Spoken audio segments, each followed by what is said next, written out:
Bonjour à tous, ou rebonjour pour ceux que j'ai déjà croisés depuis ce matin.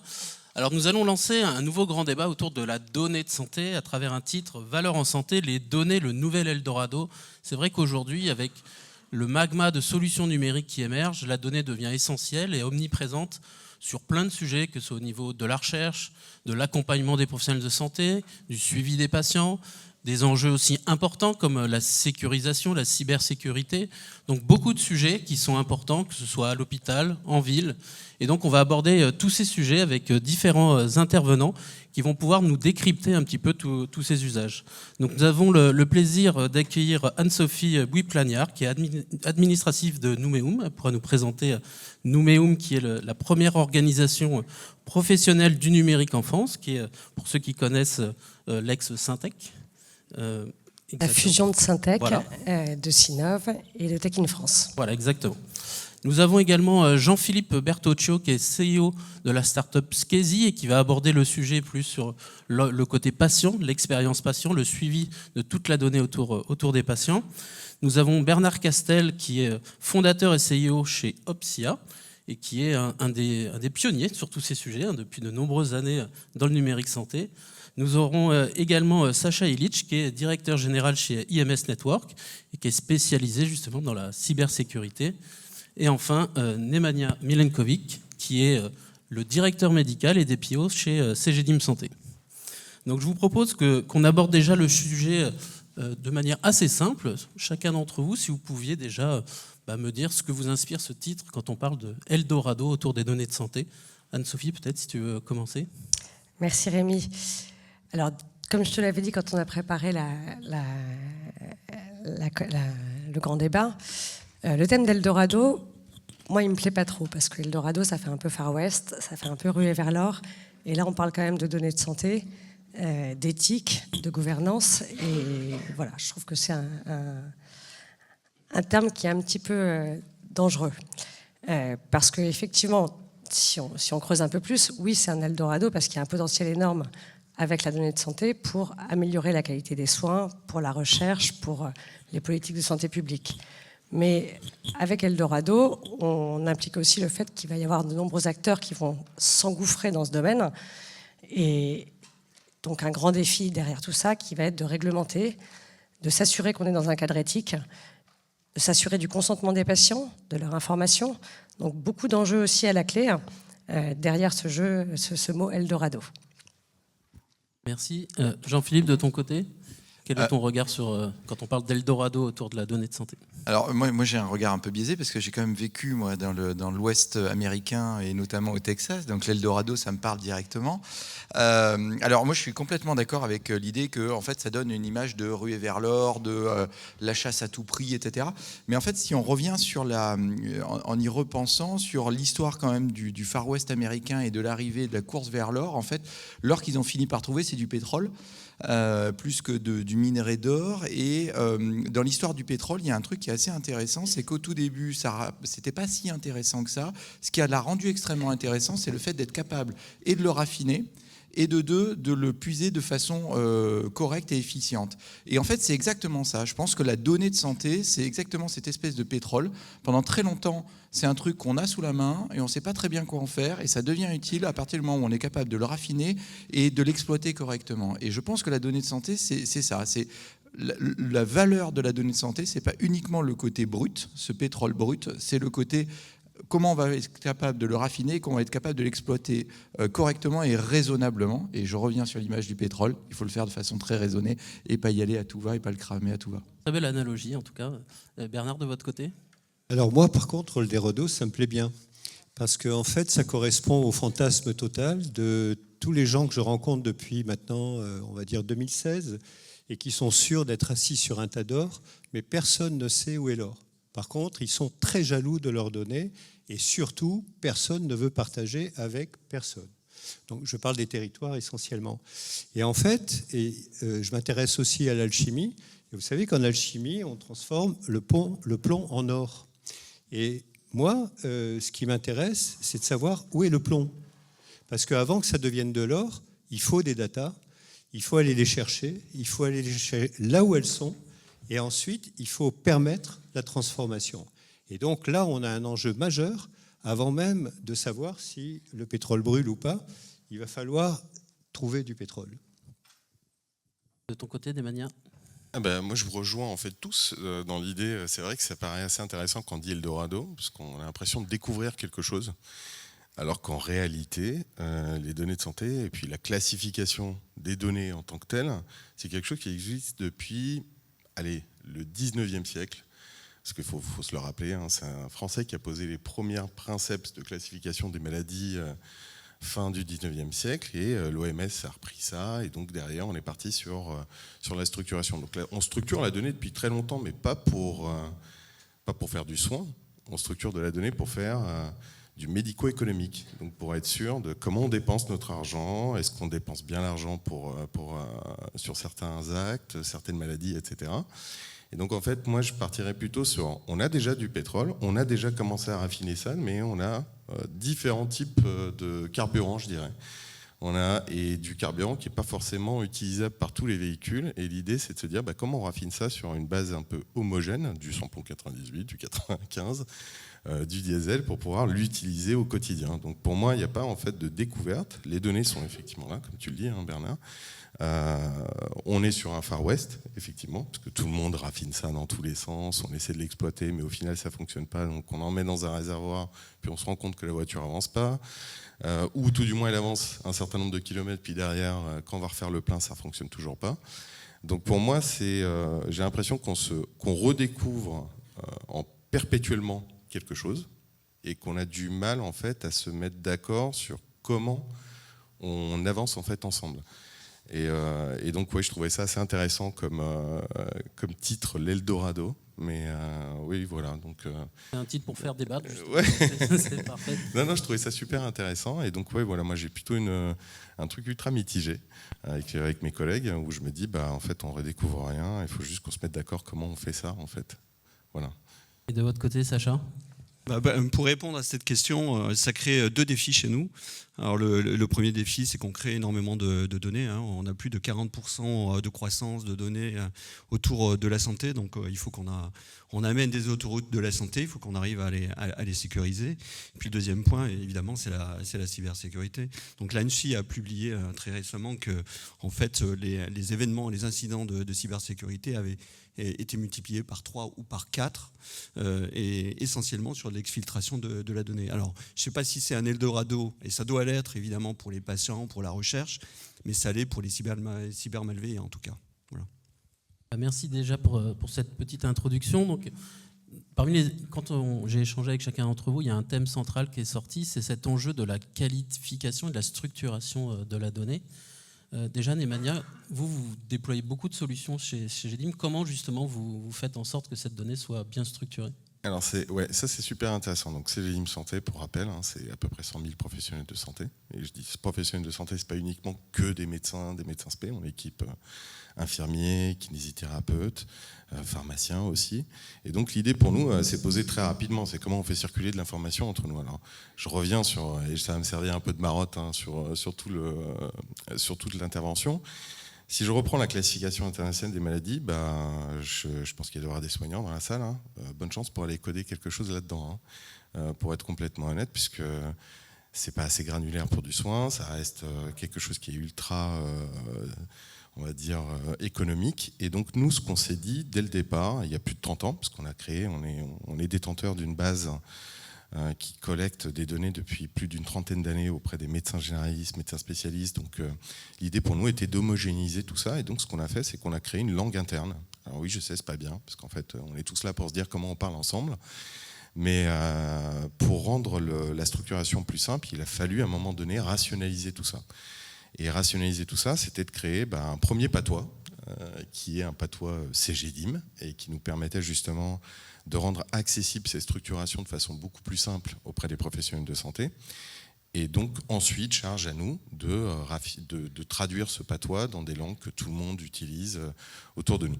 Et donc le premier défi a été de se dire, ok, très bien, nous on va structurer à notre façon la donnée, et ensuite on va s'atteler à se rendre compréhensible autour de nous. Et donc on a mis en place ce qu'on appelle un mot un peu barbare, mais un serveur multiterminologique que je peux traduire par une sorte de pierre de Rosette. En fait, on a aligné notre dictionnaire de patois avec tous les dictionnaires qui sont autour de nous. Et donc, on a permis d'homogénéiser la donnée pour la rendre déjà exploitable. Donc, tout le monde saisit dans notre patois, on traduit ça dans une langue que tout le monde comprend, et on la rend utilisable pour des cas d'usage qui sont développer de l'intelligence artificielle, partager aussi les données avec des chercheurs, pour faire des études, etc. Et donc, la pierre angulaire de tout ça, c'est comment je rends cette donnée compréhensible de tout le monde. Et donc, si je peux me permettre un petit truc, c'est qu'on s'est bossé beaucoup de questions.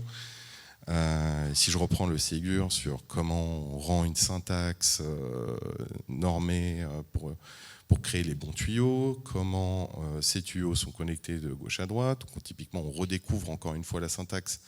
Et pour rappel, ici, on est quand même à l'ISIS, et s'il y a une compétence sur les futurs ingénieurs, c'est toute la partie santé et interopérabilité. Je ne vais pas vous rappeler qu'HL7 existe depuis les années 80 et que ça fait très longtemps qu'on a défini entre nous le moyen d'échanger les données et de créer les fameux tuyaux. Et ça, c'est quelque chose qu'on redécouvre en permanence. On se repose à chaque fois la question de est-ce qu'on est bien sûr que c'est un tuyau de 15 cm qui doit être raccordé entre l'évier et l'évacuation, alors que les choses existent. Et donc, au final, ce qui se passe, c'est qu'on se pose beaucoup de questions sur les vecteurs et peu de questions sur ce qui circule dans le tuyau. Donc, typiquement, on ne s'est jamais vraiment posé la question de la langue. Et ce qui crée aujourd'hui notre gros problème en fait, de communication entre nous tous, c'est qu'au final, on utilise tous des différentes versions de la langue. On utilise si je reprends la SIM, vous avez l'État qui fait son PMSI avec la SIM 10, vous avez les éditeurs qui échangent avec de la SIM 9, certains qui échangent avec de la SIM 10 mais version 2008, d'autres qui échangent avec la SIM 10 version 2014, etc., etc.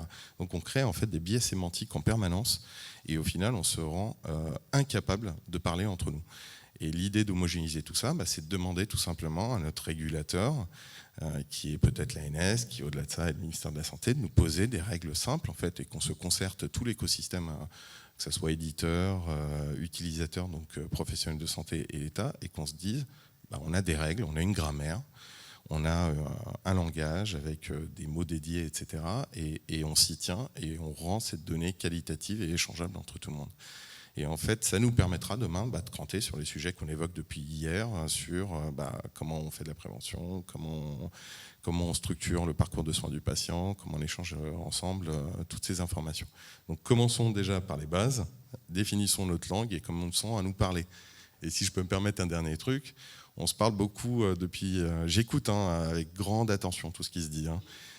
On se dit, mais mince, comment on parle ensemble, comment on prend en charge le patient, etc. Et avec Bernard, tout à l'heure, je lui faisais une petite remarque, parce que j'ai quand même un confrère qui a plus d'expérience que moi sur le terrain, c'est, les gars, il y a 80 ans, on soignait les gens, et on n'avait pas besoin de logiciel, et parce qu'en fait, tout simplement, on se parlait tous la même langue, et qu'on arrivait à communiquer ensemble. Donc on se levait peut-être un téléphone à un moment donné, on se balançait un bout de papier par courrier, par ce qu'on veut, mais on avait un moyen de se mettre d'accord.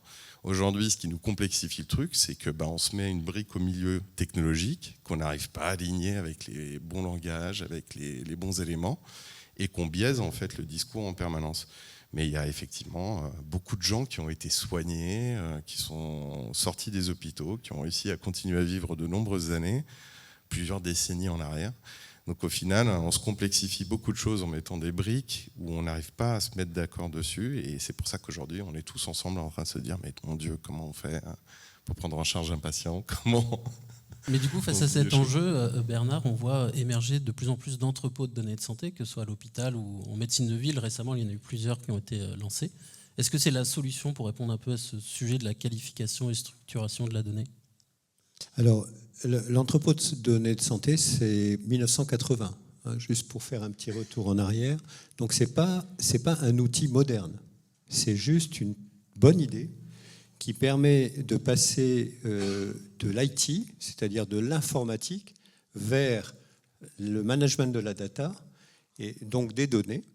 Et ce management des données, on passe de « je vous livre des machines avec des logiciels » à « je délivre des services numériques aux professionnels au bénéfice du patient ». C'est un peu ça l'enjeu. Alors oui, il faut de multiples entrepôts de données de santé, parce que tous les entrepôts de données de santé ne font pas le même métier. C'est clair que la doctrine nationale, depuis 2017, nous enjoint de faire de la recherche pour faire que nos chercheurs redeviennent les meilleurs du monde. Donc bonne chance, je crois que ça va être un effort difficile à soutenir. Et parallèlement à ça, dans les territoires, 85% de la donnée est dans les territoires. Et dans ces territoires, on n'a rien prévu et rien financé jusqu'à maintenant. Nous, on a été retenus avec Opsia dans le premier appel à projet EDS. On a été retenus dans la première vague, c'est-à-dire qu'au mois d'octobre 2022, on nous a dit « vous êtes retenus dans les 10 premiers retenus ». On a été expliqué, on a eu 7 réunions avec plein de gens hyper intelligents au ministère qui n'ont rien compris à ce qu'on leur racontait parce qu'on parlait des territoires et on ne parlait pas de la recherche uniquement.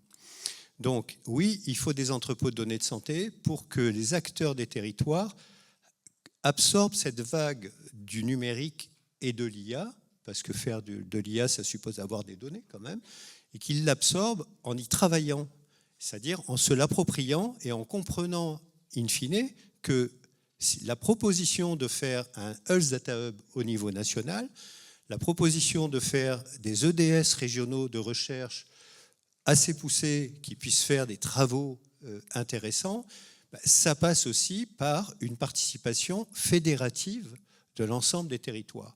On ne va pas attendre 20 ans pour que la faculté vienne expliquer à des gens qui sortent de la faculté comment on va utiliser tout ça.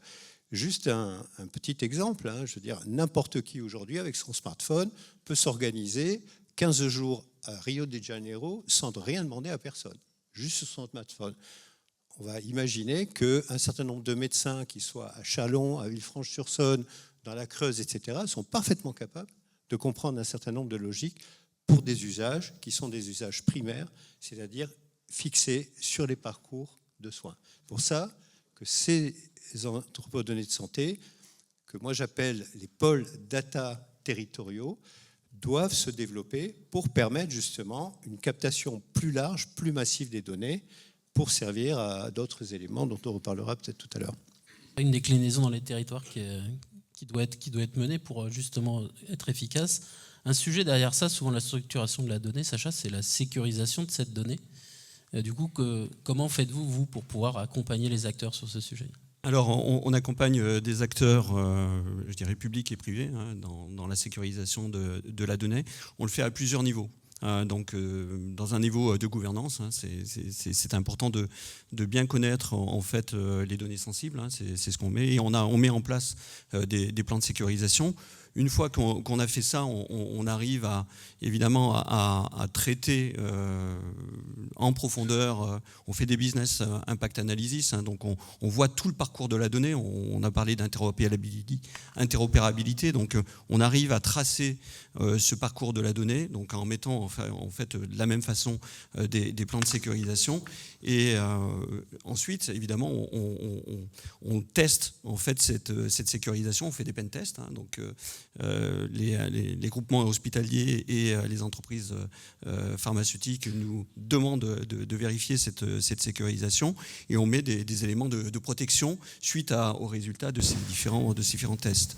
Donc des éléments de sécurisation, aussi bien du déni de service que du chiffrement de la donnée ou des éléments de détection. Voilà. Donc on essaie d'avoir une vision end-to-end du parcours de la donnée de santé et de mettre des éléments de gouvernance, de test, d'audit et également de détection. Et vous trouvez que les acteurs sont sensibles quand même à ce sujet ? Complètement, alors à différents niveaux de maturité. C'est évident parce qu'on a parlé... Juste une question à préciser, je pense, pour l'auditoire. Les données sensibles, c'est quoi par rapport aux données pas sensibles ? Alors, c'est les données que les personnes, je veux dire, catégorisent en termes de données sensibles. Donc, une donnée patient, évidemment, une donnée personnelle, c'est une donnée sensible. Mais il y a également toute la problématique du processus de l'entreprise ou ou du groupement, de l'entité publique. Donc il y a également cette catégorisation. Donc on fait évidemment cette catégorisation avec les personnes qui sont, je dirais, maîtres de la donnée. Voilà. Je ne sais pas si j'ai répondu à votre question, mais c'est à plusieurs niveaux. Hein. On a cette méthode de classification. Alors en termes de typologie de données, Jean-Philippe, vous travaillez sur un sujet très spécifique, c'est analyser la parole des patients, donc notamment les perceptions, les besoins. Donc comment vous arrivez à structurer justement ce type de données qui est quand même assez différente de la donnée traditionnelle? Merci pour cette question, parce que c'est un des sujets, parce qu'en fait, quand je vous entends parler là, alors moi je suis médecin, je travaille à l'hôpital public, je suis aussi le patron d'une boîte qui développe des logiciels sur ces données-là. Et en fait, quand on parle de données de santé, je pense que si on pose la question dans la salle, je pense que 90% des gens y voient de la donnée biologique, de la donnée de la CIMDIS, de la donnée du SNDS, médico-administratif, de l'IRM, etc.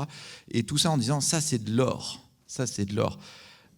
Il faut imaginer qu'une donnée d'IRM, ça ne vaut absolument rien s'il n'y a pas en face un symptôme, s'il n'y a pas en face un patient avec un impact dans sa vie. Et si vous pouvez améliorer une donnée d'IRM ou une donnée de biologie, si vous n'améliorez pas la vie de la personne, en fait, votre effet, il est nul. Et en fait, quand on regarde les données des entrepôts de données de santé, la plupart du temps, ce qu'il y a à l'intérieur, c'est que de la donnée en fait, qui d'un point de vue d'un patient, est presque d'un niveau de inutile.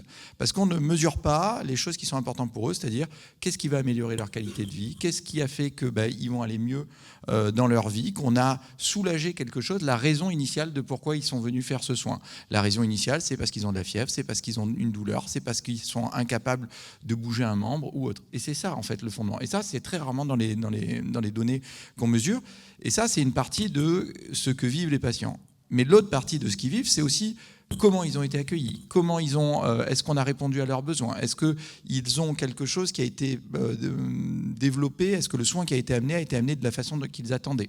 Et ça, en fait, c'est un autre pendant, alors que beaucoup de gens recouvrent sur le côté la satisfaction. La satisfaction, c'est un peu plus complexe que ça, mais c'est l'expérience des soins. C'est de dire, est-ce qu'il m'a fallu faire 250 km pour pouvoir aller avoir mon soin ? Ça, c'est de l'expérience, ça n'est pas de la satisfaction. Mais est-ce que j'ai été accueilli correctement ? Ça, c'est de la satisfaction. Et en fait, toutes ces mesures-là sont assez peu prises en compte, alors qu'elles sont très dépendantes derrière de choses comme l'observance thérapeutique, le fait de revenir dans un établissement, le fait d'aller faire un examen qu'on a demandé. Et en fait, tant qu'on ne mesure pas ces éléments-là, on ne peut pas les mettre dans des modèles de prédiction d'intelligence artificielle mon modèle, il n'explique pas tout, il y a une partie qui n'est pas expliquée, elle est en partie expliquée par ce que vivent les patients par l'expérience. Donc nous, on est là pour apporter ces données supplémentaires-là qui vont permettre d'expliquer une autre partie de la variance de la réponse à un traitement ou de l'évolution d'une maladie. Et là, c'est un élément important, cette expérience patient, justement pour accompagner, que ce soit les politiques de santé publique ou la prise en charge globale des patients. C'est vrai qu'au-delà du coup de cette structuration de la donnée, il y a le sujet de l'exploitation aussi de la donnée. Alors on pense tout de suite prise en charge des patients, recherche, mais il y a d'autres sujets autour de la prévention et santé publique. Je sais qu'Anne-Sophie en avait discuté en préparant cette table ronde. Quel est ton avis sur le sujet ? Au-delà de toute la donnée qui est utile en données primaires, pour la recherche et pour le soin, il y a effectivement tout l'usage de la donnée en termes de prévention et de politique de santé publique. La donnée, ça nous apporte à la fois des facteurs pour anticiper et déployer des politiques particulières, et ce en plus quand elle est croisée avec d'autres données. C'est-à-dire qu'il ne faut pas oublier qu'il y a la donnée de santé, mais il y a aussi toutes les données socio-économiques, environnementales, qui ont leur importance pour justement anticiper et promulguer de la prévention auprès des citoyens. Ce qui est dommage, c'est de voir qu'aujourd'hui, les dépenses en prévention, elles sont autour de entre 2 et 5% comparées aux dépenses de soins, et que si jamais on utilisait davantage peut-être la donnée et qu'on croisait davantage les données, on serait peut-être plus pertinent et on arriverait à dépasser cet enjeu qui est le financement de notre santé, qui aujourd'hui est un vrai, au-delà d'un casse-tête, c'est un vrai problème. Et la donnée peut être là pour accompagner ça, pour évaluer aussi les politiques qui sont mises en place. C'est-à-dire que c'est très bien de mettre des politiques spécifiques sur tel ou tel sujet. On l'a touché du doigt avec le Covid. Mais la donnée peut nous permettre après aussi d'évaluer la pertinence de ce qu'on a fait pour le futur. Voilà. Merci Anne-Sophie. Alors c'est vrai qu'il y a beaucoup de défis et d'enjeux autour de ce sujet de la donnée. On vient d'en avoir un petit aperçu. Il y en a un autre, Sacha, on l'avait évoqué en préparant, c'est le sujet de la souveraineté sur justement l'hébergement, la structuration de la donnée. Quel est un peu votre avis sur le sujet ?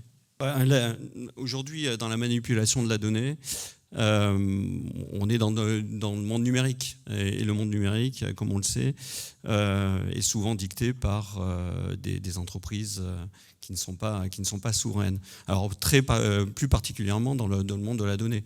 J'ai eu une expérience justement de la mise en place d'une data marketplace. Je me souviens qu'il n'y avait pas une brique technologique qui n'était pas américaine. Donc ça pose des questions. Alors ça pose deux types de questions.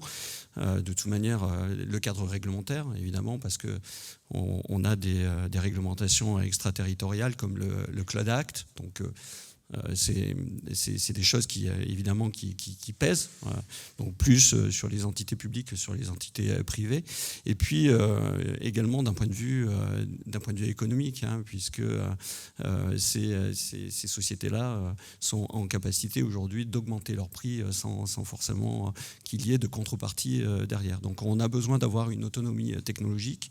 Je crois qu'elle est en marche. D'ailleurs, il y a énormément de sociétés, notamment dans l'IA, qui viennent évidemment du monde souverain. Nous, dans notre entreprise, on fait ce choix en fait du souverain. C'est jamais facile puisque on a en face évidemment des mastodontes et puis qui ont évidemment pignon sur rue. Mais je crois que le combat est devant nous, mais c'est un combat qui est nécessaire. Je ne sais pas si je peux rebondir, juste, parce que moi je suis 100% là-dessus. Nous aussi on est 100% dans l'objectif d'avoir du souverain et je pense qu'on a intérêt à avoir... Mais quand on parle de souverain, on parle beaucoup de... Enfin, le souverain, il y a le souverain français, donc je pense que c'est ce qu'on prône. Il y a le souverain européen, où en fait aussi tous les marchés publics maintenant demandent d'avoir un minimum de souverain européen et en fait on ne peut pas avoir qu'une préférence nationale sur les marchés publics. Mais là où moi j'ai été très étonné, l'année dernière j'étais, et on va y retourner cette année, au CES à Las Vegas, où vraiment on est au plein milieu du pur monde américain, américano-centré, et en fait on a vu arriver sur notre stand des établissements de santé américains qui sont venus nous voir en nous disant ben voilà, on a besoin de solutions comme la vôtre. Et j'ai dit, nous, on est positionné souverain, donc pour les États-Unis, c'est pas hyper utile. Ils m'ont dit, mais détrompez-vous. Nous, notre gros souci, c'est qu'on a un système d'information à l'hôpital qui est connecté à des GAFAM et qui fait qu'on a des fuites de données. Et en fait, pour assurer notre sécurité, il vaut mieux miser sur la souveraineté européenne avec des solutions qui, elles, ont des fonctionnements un peu plus clean, plutôt que de travailler avec des entreprises américaines. Ce qui est quand même un changement de mentalité chez eux que je n'avais pas vu venir, moi, honnêtement. Alors c'est intéressant, je poursuis. Nous, notre solution, on dit qu'elle est autonome et fédérative. Elle est autonome parce qu'à chaque acteur, on propose effectivement de lui mettre dans les mains ses propres données et de pouvoir en fédératif, les partager sur un certain nombre de projets. Ça peut être des parcours patients, de la recherche, etc., ou de la valorisation industrielle. Cette autonomie, elle est nécessaire. Pourquoi ? Elle est nécessaire d'un point de vue structurel dans le système, parce qu'elle permet à chaque acteur de comprendre la gouvernance de la donnée, c'est-à-dire la nécessité de protéger les données auxquelles on a accès, de ne pas les partager avec n'importe qui sous prétexte que ça me prend 3 minutes pour pouvoir me loguer, etc., etc. Et toute cette culture de la gouvernance de la donnée, qu'elle soit au niveau d'une direction générale, je parle d'un hôpital ou d'un groupe d'hôpitaux, au niveau de la direction générale ou de chaque acteur, c'est-à-dire les médecins, les soignants qui accompagnent le médecin, etc., tout ça, si les gens sont autonomes et qu'on leur dit quelles sont les règles du jeu de l'autonomie, c'est-à-dire la responsabilité qu'ils ont vis-à-vis des données, alors on participe à un phénomène de formation et d'acculturation en profondeur. Et ça, c'est absolument nécessaire. Sinon, on le sait, on va se faire bousculer, pour ne pas dire autre chose. Très important. Comme question. Exactement. Je te rejoins, Bernard, là-dessus. Ok, très bien. Effectivement, moi, je suis tout à fait d'accord sur la souveraineté, le stockage des données en France, etc. Et nous, on est vraiment l'exemple parfait puisque on a notre cloud qui est souverain, on a passé tous les ISO, on est même SecNum Cloud, etc. Mais la réalité derrière, c'est qu'on n'est pas favorisé par l'État pour tout simplement mettre en avant ces clouds souverains. C'est-à-dire que les gens vont préférer aller stocker leurs données chez Microsoft ou chez Google parce que c'est moins cher, parce que Google et Microsoft n'ont pas les mêmes contraintes comme nous en France. Et ça, c'est un peu le combat, c'est essayer de nous tirer vers le haut pour nous mettre plus en avant auprès des acteurs et nous favoriser aussi sur le déploiement de cloud franco-français déjà dans un premier temps. Et c'est vrai qu'il y a eu quelques exemples assez paradoxaux. Hein. Je ne citerai ici que le S-Data Hub, et je pense que tout le monde fera le lien. Voilà, il faut aussi qu'on soit un peu aidé par la puissance publique. Qui se sont fait taper dessus par la CNIL, justement, en leur disant on ne vous donnera pas l'autorisation tant que vous serez Azure. Au final, Oui. Sauf qu'au final, ça fonctionne pas. Non, sauf qu'au final, ils n'ont pas l'hébergement, ils ont l'accompagnement. Ils n'ont pas, mais c'est pas, Au final, pas réglé. Ils vont devoir changer leur système. Ils vont devoir changer leur hébergeur. Oui, Ça vaut le coup de mener les combats. Non, la puissance publique si l'État existe. ne comprend pas. La puissance publique existe et est positionnée. Moi, je trouve, en revanche, ce positionnement nous a permis, nous, de lutter petite start-up contre des très gros qui ont postulé à des marchés publics, typiquement, et qui ont perdu ce marché face à nous parce qu'on était les seuls à pouvoir promettre du 100% souverain. Ça, je pense, la mentalité est en train d'évoluer et petit à petit, on est en train de rentrer vraiment Devenir dans un argument pour pouvoir un argument, justement, voilà, juste, je sais. La mentalité évolue dans le monde public, on le voit très bien, parce qu'en fait, aujourd'hui, quand on a des appels d'offres, il y a un pourcentage qui est lié à la souveraineté. Donc, mais quand on est évidemment dans le monde, je dirais, de pharmaceutique, cosmétique, on a une vision un peu différente qui est plus l'accessibilité et l'accès aux données, aussi bien en interne qu'en externe. Donc il y a ces deux vitesses. Je rebondis aussi un tout petit peu en disant, évidemment, la souveraineté, elle est primordiale. Hein. On voit aujourd'hui sur les systèmes d'exploitation qu'on est complètement dépendant d'acteurs qui ne sont pas européens et encore moins français. Là, on parle de notre santé. Et à horizon, dans quelques années, hein, on va projective, mais est-ce qu'on veut réellement que notre système de santé soit dépendant d'acteurs de l'Est ou de l'Ouest? On ne peut pas l'envisager. Donc, en revanche, je rejoins Nemanja sur l'urgence et l'importance que les gouvernements nous accompagnent et nous aident à travailler avec des solutions souveraines sans mettre trop de bâtons dans les roues, parce que sinon, on le voit, ça va plus vite et c'est plus facile avec d'autres acteurs. Et le Health Data Hub en est un bon exemple. On parlait aussi de puissance publique. Un autre sujet du coup autour de ça, c'est l'interopérabilité. Du coup, Anne-Sophie, toi, tu étais vraiment au cœur du sujet avec le Ségur du numérique. Qu'est-ce que ça a vraiment apporté à tous les acteurs? Alors, c'est un vaste sujet, le Ségur. Alors, si je le regarde de façon très positive d'abord, c'est la première fois qu'on a réellement réussi à co-construire entre des acteurs publics et des acteurs privés.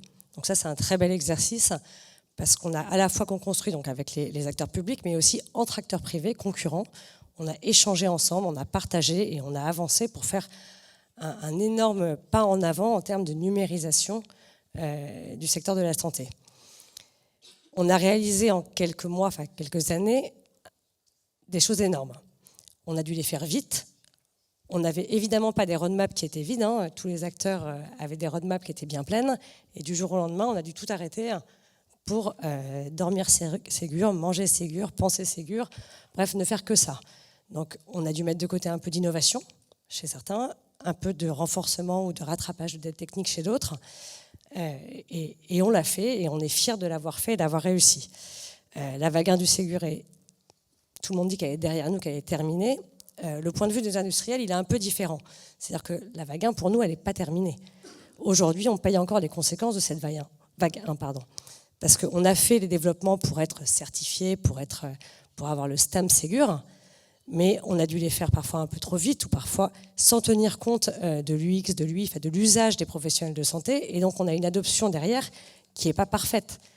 Et une des nouveautés aussi du Ségur, c'était le financement. Donc ça, c'était bien, c'était positif, c'était la première fois que l'État finançait, prenait à ça, je faisais de l'achat pour compte des professionnels de santé de solutions numériques. Mais ce financement, il est aussi un peu questionnable parce qu'il a été, dans certains couloirs, réalisé sur de l'usage. Sauf que, comment voulez-vous dire à un industriel qui fait l'effort, qui développe, qui investit, vous allez être rémunéré en fonction de l'usage qu'en feront vos clients. Clients qui n'ont pas forcément été formés. J'étais dans une salle juste avant où on parlait de la formation des professionnels de santé, de l'adoption des nouvelles technologies, et on sait aujourd'hui qu'on est encore très loin d'une adoption totale. Moi, je me bats avec mon pédiatre pour qu'il me mette mes documents sur mon espace santé, ce qu'il ne fait pas. Il ne fait pas. Et pourtant, on a financé cet espace santé, et aujourd'hui, on me dit d'aller chercher mon ordonnance sur un acteur privé, et que l'acteur privé, c'est très bien. Donc, il y a quand même des questions à se poser là-dessus, et donc le Ségur, on rentre dans la vague 2. Les acteurs industriels sont quand même très inquiets en termes financiers, parce qu'ils paient encore aujourd'hui la suite de la vague 1, parce que leurs propres clients leur demandent de faire évoluer ce qu'ils ont développé pour le Ségur, parce que ça ne suffit pas, parce que c'est pas assez pratique à l'usage. Mais ça faisait pas partie du tout du financement. Donc il y a encore quand même un petit peu d'inquiétude de la part des industriels. Des coûts supplémentaires finalement. Et ça génère toujours des coûts supplémentaires. On n'est pas encore sorti de la vague 1. La vague 1, elle n'est pas derrière nous. On a tous les effets secondaires, on va dire, qui perdurent. Est-ce que c'est un manque de concertation initiale avec l'ensemble des acteurs lors du lancement du Ségur Je ne pense pas que ce soit un manque de concertation, parce que des réunions Ségur, on en a eu. Je pense qu'en 2023, on a dû en avoir un peu plus de 300, nous, chez Numéum. Et on n'est pas sur tous les couloirs, parce qu'on n'a pas fait le couloir de la médecine ambulatoire qui était négocié par la FEMA.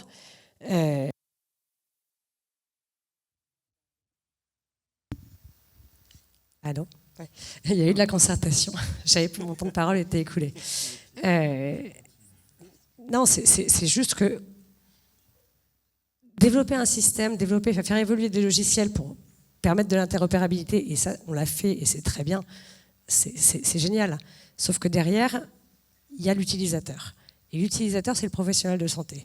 Est-ce que le professionnel de santé a aujourd'hui une appétence pour utiliser ces services numériques, une appétence pour partager ? Vous en parliez tout à l'heure, tout le monde a de la donnée, mais tout le monde veut la garder parce que de peur qu'elle soit... soit parce qu'on pense qu'elle vaut très très cher. Une donnée individuelle, elle ne vaut rien. Hein. Une donnée, elle ne vaut que si elle est associée à des symptômes et si elle est collective, parce qu'une donnée individuelle, c'est de la donnée primaire pour un individu propre. Ça n'a pas été prévu par le Ségur. Donc, il faut le faire parce que c'est dans la suite. Les concertations, je pense qu'on en a eu largement assez. Mais maintenant, il faut nous laisser aussi le temps de nous adapter et d'évoluer en fonction des besoins de nos clients. Merci pour ce regard sur le Ségur. Nemanja, tu voulais réagir ? Ouais, j'aimerais bien rajouter quelque chose, parce que c'est effectivement concertation, etc. Je pense qu'il y a péché, en fait, dans l'histoire, c'est la dimension de temps, en fait. Et pour rappel, je vous renvoie tous aux feuilles de route qui ont été publiées, présentées au moment du lancement du Ségur. C'était 33 actions en un an. Allez, 1 an et demi max. Donc 33 actions à mener de front. Et là, là, on voit juste la face immergée de l'iceberg, qui sont les services SOC nationaux, l'INS, la messagerie sécurisée de santé, le DMP. Et ça, il n'y a rien de nouveau. Le DMP, c'est 2009. L'INS, comme vous le connaissez aujourd'hui, oui, avant, c'était le lancement avec le GIE, DMP, etc. La messagerie sécurisée de santé, pareil. C'est quelque chose qui existe depuis très très longtemps. L'INS, c'est juste l'héritier de l'INSC, qui était l'INS calculé, qui était le NIR précédemment, etc. Donc face immergée, là, face visible de l'iceberg. Et tout ce qui était en dessous, ce qu'on ne voit pas, et c'est effectivement, tu as raison de le dire, c'est ce qu'on paye aujourd'hui, c'est toutes les actions supplémentaires, que ce soit les systèmes d'identiovigilance, les projets qui ont été lancés, de création, justement, de revoir la structuration, les volets de synthèse médicaux qu'on nous demandait de revoir, les documents à pousser, etc. Et ça a été, en fait, la dimension de temps n'était pas adaptée à la tâche qui nous était demandée. Et au final, c'est... et là, pour le coup, j'aimerais juste remettre un truc, c'est que on dit beaucoup de mal des Nord-Américains, etc. Mais ils ont un truc qui est bien, qui s'appelle le Meaningful Use. C'est une version Ségur, en fait, chez eux. c'est qu'ils font ça tous les 2 ans. En fait, ils font 2 actions pour tous les industriels, tous les 2 ans. Et ça fonctionne bien, parce qu'en fait, ils ont 2 ans pour faire les évolutions, faire les tests grandeur nature, échanger, faire les fameux connectatons. Et je pense que les étudiants qui sont ici ont sûrement entendu parler de ça, des connectatons, projectatons, IHE, etc. Et en fait, ils se valident les cas d'usage et ils ont le tampon comme quoi tout fonctionne. Et derrière, bien sûr, suit le financement qui est adossé à l'application de ces 2 nouvelles règles à chaque fois dans la solution. Nous, ce qui a pêché, c'est qu'on a voulu mettre trop de trucs en très peu de temps et qu'on a mis tout le monde dans la seringue. Et je pense qu'il y a effectivement un gros problème d'orga et c'est ce qu'on subit, nous, et Anne-Sophie le dit à juste titre, c'est qu'au bout du bout, c'est à nous, industriels, de faire l'accompagnement en fait, des professionnels de santé, de leur expliquer ce que c'est un INS, à quoi sert un DMP, pourquoi on échange par de la messagerie sécurisée de santé, pourquoi c'est important de faire un volet de synthèse médicale, pourquoi ces données doivent être partagées. Et on s'est retrouvés un peu tout seul au milieu de la route, donc on est tous partis ensemble en courant. Et puis c'est un peu comme dans les films, on se retourne, on fait « Ah bah mince, en fait je suis tout seul en train de continuer à courir et j'ai pas le choix ». Et c'est un peu ça qui s'est passé. Voilà, c'était juste là, ce qui est à saluer, c'est que les industriels ont répondu, puisqu'ils ont, je ne sais plus, à plus toujours de là, 99%, je crois, répondu au CDI. Ils ont tous répondu présent et ils se sont tous investis, oui. Si je peux rebondir quand même, il y a un petit truc, nous, dans l'expérience de l'interopérabilité, un sujet qu'on ne mentionne pas. Moi, je suis d'accord qu'il y a un facteur temps, mais il y a aussi un facteur humain. Et en fait, il ne faut pas oublier que dans l'interopérabilité, pour être interopéré, il faut être 2. Puisqu'il doit y avoir au moins 2 solutions, ou 3, ou 4, ou 12. Et donc, ça veut dire qu'en face, il faut qu'il y ait du répondant. Et donc, autant on a vu, nous, certaines solutions privées, certains éditeurs très réactifs, avec des gens très compétents, et on a pu faire des interopérabilités ultra rapidement, avec des gens qui avaient déjà anticipé la Shell7 Fire, etc. Tout était prévu. Et autant, sans vouloir tirer à boulet rouge, on a vu des DSI hospitaliers avec un facteur humain qu'on n'avait pas mesuré, qui est en fait quand on est dans le service public depuis 25 ans, qu'on n'a pas été formé à ce que c'est qu'une API, et qu'on ne sait pas exactement ce que c'est que le HL7 Fire, et qu'on est en charge de la connexion des logiciels, eh bien c'est très lent. C'est extrêmement lent parce qu'il y a un côté où nous, il a fallu des semaines avant que les gens avec qui on était en contact finissent par avouer qu'ils ne comprenaient pas ce qu'on disait quand on parlait d'API. Et donc il a fallu que ce soit nos équipes qui petit à petit aillent les former au fur et à mesure, donc vraiment former les équipes en interne sur ça. Donc il va y avoir un facteur temps qui va se jouer, à mon avis, en génération. Super intéressant ce que tu dis. Alors on revient à HL7. Donc tu parles de Fire. Là tu es en train de me parler de la voiture hybride qui vient de sortir, la Tesla toute neuve. On reprend encore en arrière, on va rembobiner. 1987, HL7 V2. On est parti. HL7 V2, on structure des données, on fait des barres. Nom, prénom, date de naissance, première interop. 2005, CDA. On échange du document. Et toi, tu pars sur Fire 2016. Première version R1, R4 en 2019. En fait, il y a une évolution normative. Et il y a un truc, alors je suis d'accord avec toi, c'est qu'on manque en fait de gens qui sont formés ici. Et ouais, en fait, ces gens-là qui connaissent les normes, qui les maîtrisent, qui connaissent les passerelles entre chaque norme, comment je passe d'un V2 à un CDA, comment je passe du CDA à du Fire, comment je disrupte en fait un CDA pour en créer des briques sur lesquelles je vais pouvoir exploiter, tout ça, ça n'existe pas. Et il y a un autre truc que tout le monde oublie. Ah, les gars, moi j'ai bossé là-dessus, ça fait des années qu'on maintient un cadre d'interopérabilité nationale qui s'appelle le CISIS, le cadre d'interopérabilité des systèmes d'information de santé. Et ouais, c'est barbare comme nom, mais en fait, c'est la mine d'or, parce qu'en fait là-dedans, nous on se tue, on s'était tué. Alors moi je ne suis plus, je laissais la main à des plus jeunes que moi encore, et sûrement beaucoup plus compétents que moi, et beaucoup plus appétents. Mais en fait, tout ça c'est structuré, écrit, normé, et en fait il suffit d'eux. Alors, ouais, quand tu le dis comme ça, il suffit de, tu vois, tu te dis, bon, en un claquement de doigts, on va mettre le truc. Et je te rejoins. Dans l'écosystème, en fait, ce qui nous manque, c'est les gens, et je parle ça en DSI hospitalier, Nous aussi éditeurs, nous on a fait un gros effort de rééduquer et d'avoir des gens compétents qui comprennent ce que ça veut dire FHIR, le Fast Interoperability and Care, etc. Les ressources, comment on structure tout ça, comment on participe à tout ça. Mais en fait, ce qui nous manque, c'est les compétences. Et après, on viendra sur l'IA. Pourquoi aujourd'hui on n'avance pas? C'est qu'on n'avait pas les briques technologiques aujourd'hui pour se lancer là-dessus. Donc en fait, on a une techno qui commence à apparaître et des normes qui vont accompagner tout ça. Mais oui, je te rejoins, c'est terra incognita pour beaucoup de personnes. Au sujet, Bernard, de l'interopérabilité, Oui. vous vouliez réagir? Oui, je voulais réagir parce que juste pour répondre à tout le monde d'une certaine manière, nous, on a choisi la convergence par la donnée. Donc, Opsia, c'est une interface qui ne tient pas compte du système d'information qui est en place. C'est-à-dire qu'on a 0 empreinte sur le système d'information, on concentre la donnée, on la travaille, on la qualifie, etc. et on la distribue. Et ça de façon automatique. Et autour du DPI et du dossier de soins, donc les médecins et les infirmières, on a à peu près entre 25 et 30 applications hospitalières métiers qui convergent vers le patient et donc qui enrichissent le dossier patient.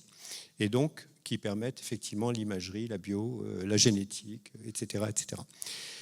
Alors, cette convergence par la donnée, elle a plusieurs avantages. Quand on parle d'interopérabilité, en France, on pense logiciel.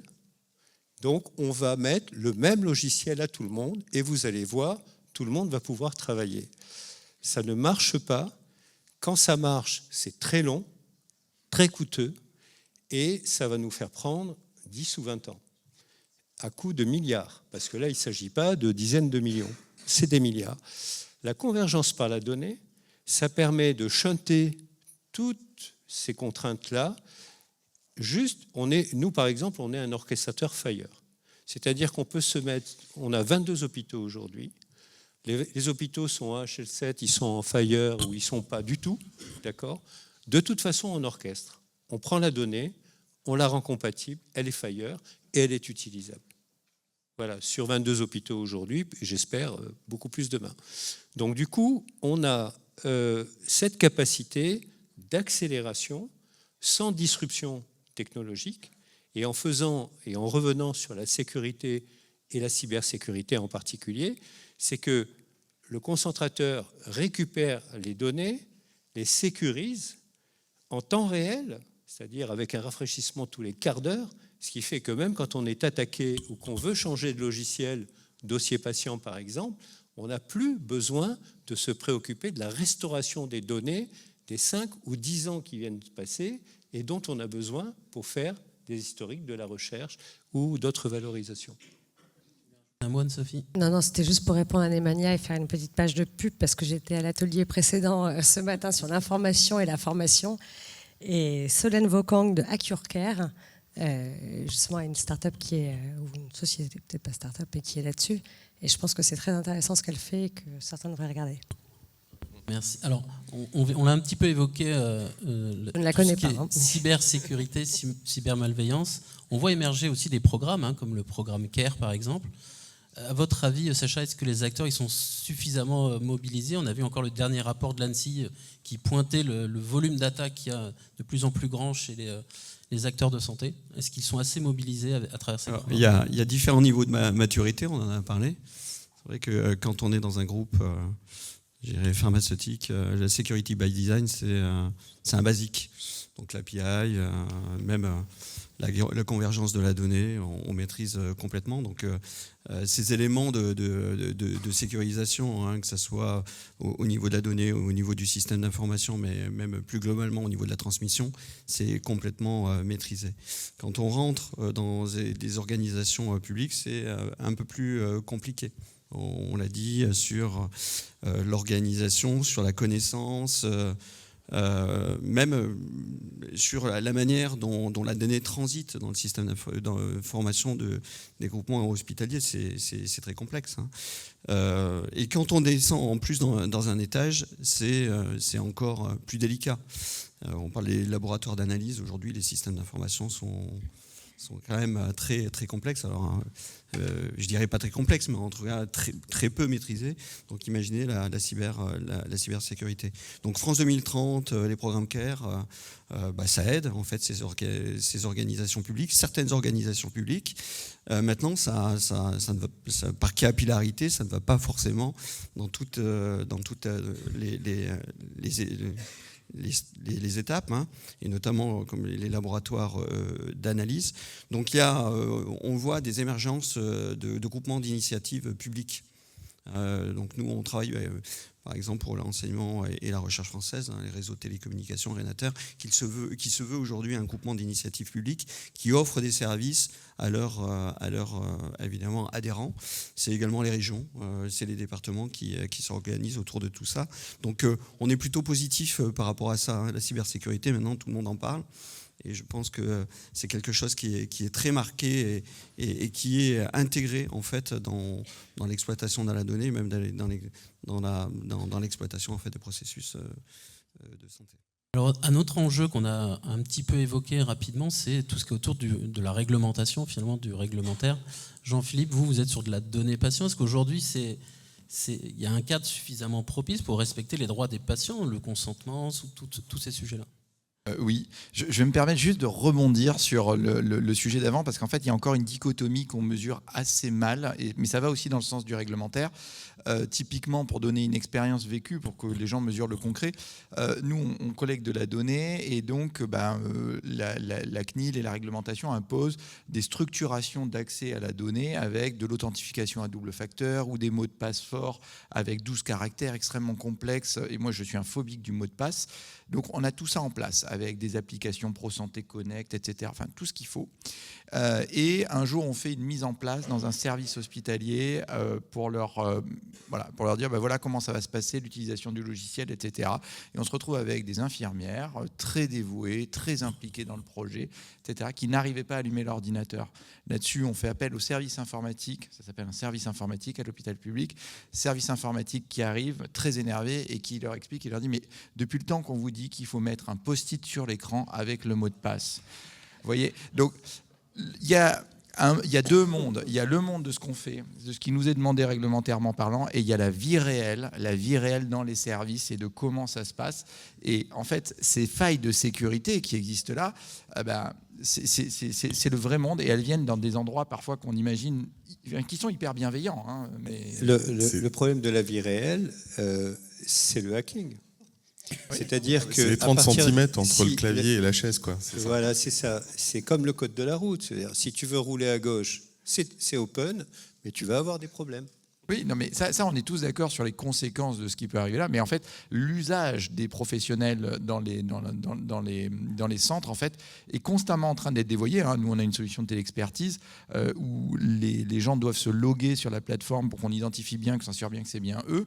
Ils ont trouvé toutes les failles du système pour se passer le lien, pour rentrer dans le truc sans avoir à se loguer. Ils ont une capacité à passer outre toutes les sécurités, et je dis ça d'autant plus facilement que je suis un professionnel de santé qui fait exactement ça dès que je peux. En fait, il y a une résistance du système des soignants qui est assez monumentale. Mais pour revenir à ta question qui est sur la réglementation, est-ce qu'il y a aujourd'hui une réglementation qui nous permet de faire des choses très innovantes ? Je crois qu'on est un des pays les plus innovants en termes de réglementation, d'abord parce qu'on a toujours aimé mettre beaucoup de réglementation, mais en fait, à contrario, je pense qu'on a une des réglementations qui nous permet maintenant de faire des choses qu'on ne peut faire nulle part ailleurs. Typiquement, on a parlé des entrepôts de données de santé, ça existe depuis très longtemps. En revanche, la réglementation qui nous permet de réutiliser les données dans la recherche de façon non prévue, fluide, qui permettent de s'éviter 12 000 CPP, etc., de demander un accord de la CNIL, etc. Il n'y a aucun autre pays qui permet de faire ça. On peut faire des entrepôts de données de santé, et notamment, nous on en fait un entrepôt de données de santé avec consentement, ce qui est très différent des entrepôts de données hospitaliers. Mais les entrepôts de données de santé avec consentement, la CNIL n'est même pas capable de savoir combien il y en a en France, parce qu'en fait, ils n'ont pas besoin d'autorisation, ils n'ont même pas besoin de déclaration de conformité, il doit avoir un engagement de rapprochement de la conformité. Ça permet de collecter des données avec le consentement des gens, des données sensibles de santé jusqu'au NIR, de pouvoir les réutiliser pour faire de la recherche, de pouvoir publier extrêmement rapidement ce qu'aucun autre pays dans le monde n'a mis en place comme réglementation, ce qui est quand même assez fabuleux. Je suis entièrement d'accord. Je pense que c'est un effort qu'il faut faire, on n'a pas le choix, on n'a plus le choix. Voilà. Donc maintenant, si on ne comprend pas que c'est une question de survie dans les systèmes d'information concernant la santé, que les mastodontes sont prêts à nous écrabouiller et qu'on a là... Alors, ce n'est pas pour s'individualiser ou pour être franco-français, c'est que ça va intéresser beaucoup de pays sur la planète. Il n'y a pas que les Américains. Et on voit bien que le système, justement dominant depuis la Seconde Guerre mondiale, est en train de basculer on bascule dans un autre monde. On peut miser que cet autre monde, il se construit aussi par l'effort qu'on est en train de faire aujourd'hui. Alors certes, c'est difficile, mais à mon avis, c'est un peu comme quand on a envie de faire un marathon. Si on n'accepte pas de courir un peu au début, ça m'étonnerait qu'on arrive à faire 42 km, 159 mètres.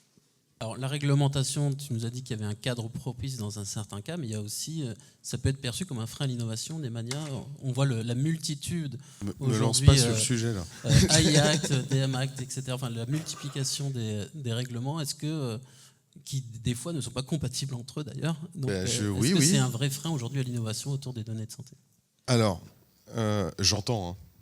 C'est vrai. Alors là, je peux tous vous rassurer. Vous pouvez tous dormir tranquille. Vos données sont vraiment sécurisées. Là, pour le coup, en France, il n'y a pas de sujet. Hein. C'est-à-dire, avec le RGPD et la vision française du RGPD, les gars, vous pouvez être tranquilles, ça sortira jamais. Ça, c'est clair et net. Et je pense qu'on est vraiment les plus royalistes. Hein. La CNIL française, comparée aux autres CNIL européennes, j'aime bien citer les Monty Python, là, c'est l'inquisition espagnole, pour ceux qui ont la ref. Là. On les attend jamais, ils apparaissent au milieu de nulle part. C'est un peu le truc, quoi. Moi, perso, je trouve que ouais, c'est plutôt un frein. Bonne chance hein, aujourd'hui pour aller apparier vos données avec le SNIRAM. Hein. Je veux dire, là, vous lancez le truc et puis vous attendez 2 bonnes années avant que ça se passe. En toute sérénité, hein, sans compter les navettes où on va vous dire au dernier moment, attendez, vous avez oublié le formulaire bleu un peu avec la ref Astérix et les 12 travaux, quoi. Donc non, c'est assez contraignant pour être complètement transparent. Et c'est qu'aujourd'hui, si on veut faire de l'IA et qu'on veut essayer de mettre en musique les données, d'essayer d'appareiller ça avec du SNIRAM pour avoir une vue exhaustive de la donnée, qu'elle soit qualifiable hein, sur un niveau qu'on peut extrapoler au niveau national, etc., c'est un chemin de croix. Moi, j'ai la particularité d'être le directeur médical et le DPO. Donc, je vois bien les deux côtés entre le directeur médical qui dit « Ouais, c'est chouette, ça j'ai envie de le faire, ça a l'air super et tout, on va y aller ». Et puis après, la version un peu schizophrénique du DPO qui dit « Non, mais ça va pas le faire. En fait, ça va pas être possible. On va mettre juste 3 ans à sortir un truc, quoi. » Donc, non, moi je considère ouais, qu'on est peut-être un peu trop rigide. Et franchement, quand je vous dis rigide, là on parle tous de la CNIL, etc. Allez sur le site, hein. Prenez, mais ne serait-ce que les recommandations sur l'IA, franchement, bonne chance hein, pour comprendre ce qui est marqué dedans et puis interpréter le truc. Hein. C'est limite du pendule hein, quand on est dessus. Et alors, chaque mot, et ça c'est la particularité de notre belle langue française, a la particularité de pouvoir se décliner de différentes façons. C'est un peu puisque la CNIL, c'est pas des médecins, hein, c'est des juristes les mecs. Hein. Donc, quand ils pondent un texte, tout est interprétable du point de vue du lecteur ou de celui qui l'a écrit. Donc l'idée, c'est qu'il faudrait peut-être simplifier, ouvrir certains couloirs un peu plus simples si on veut favoriser effectivement l'émergence. Et je sais que tu vas me tomber dessus. Non, je vais compléter. L'émergence de certains d'acteurs effectivement nationaux qui vont pouvoir concurrencer, parce qu'en fait on n'est pas plus bête que les autres. Et je pense qu'on a tout ce qu'il faut au niveau compétences ici.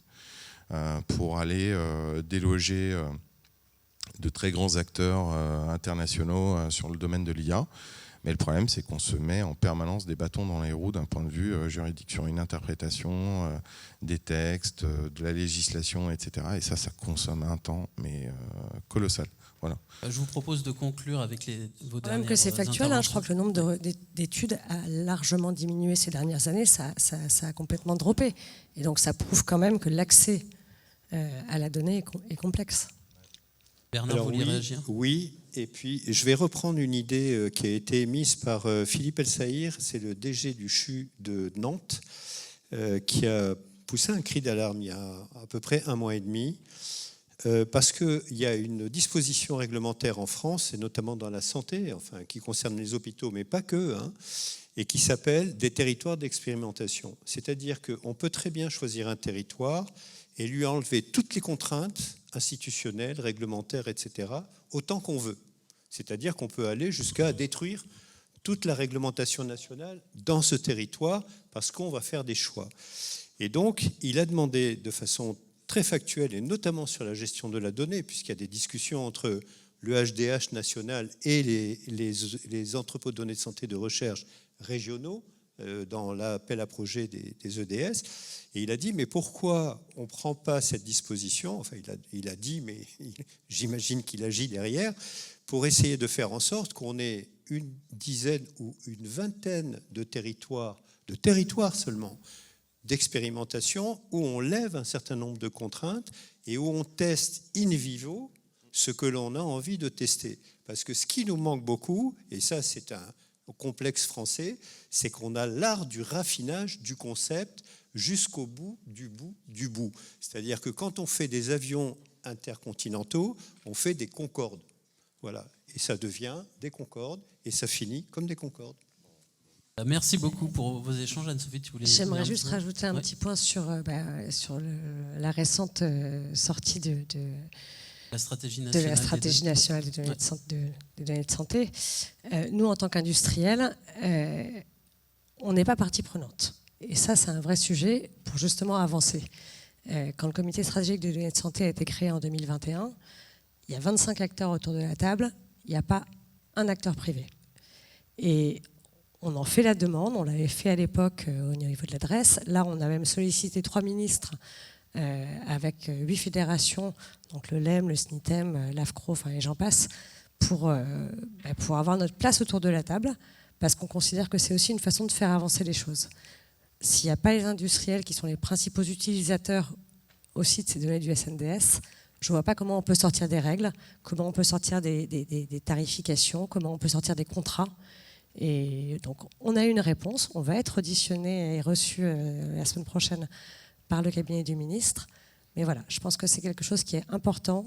Si on veut avancer, il faut mettre tous les acteurs et co-construire ensemble, comme on l'a fait pour le Ségur. On l'a vu tout à l'heure, il y a du plus, il y a du moins, mais on a quand même co-construit ensemble. Et je pense que sur la stratégie pour l'utilisation des données, c'est important que les industriels soient autour de la table. Merci à tous. En tout cas, on voit que la donnée de santé est un vaste sujet. On pourrait faire de multiples débats sur toutes les thématiques qu'on a abordées. Merci à tous de nous avoir suivis.